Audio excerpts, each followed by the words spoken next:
Through the Bible. We are listening to the stories of Jesus' death, resurrection, and ascension.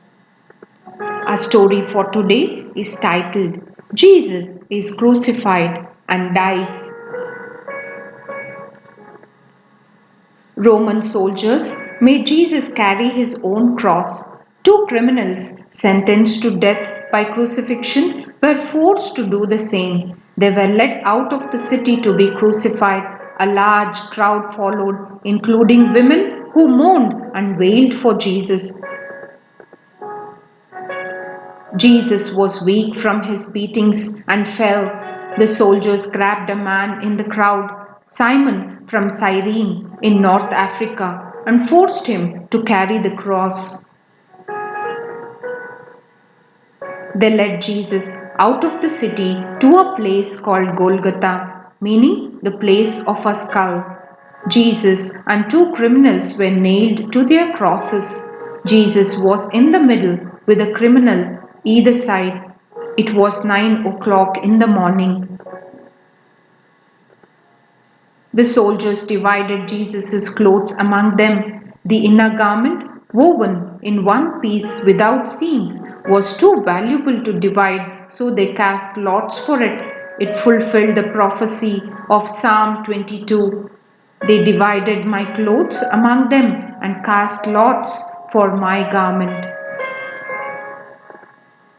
Those who passed by hurled insults at Jesus, shaking their heads and saying, "You said you would destroy the temple and rebuild it in 3 days. Come down from the cross and save yourself."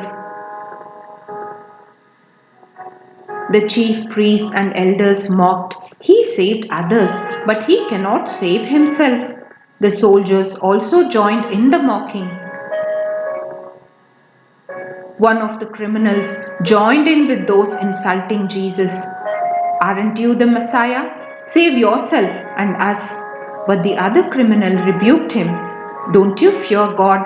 We are getting our just punishment, but this man has done nothing wrong." Then he turned and said, "Jesus, remember me when you come into your kingdom."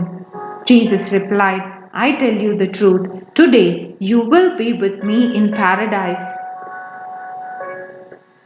At noon, darkness came over the land until 3 in the afternoon.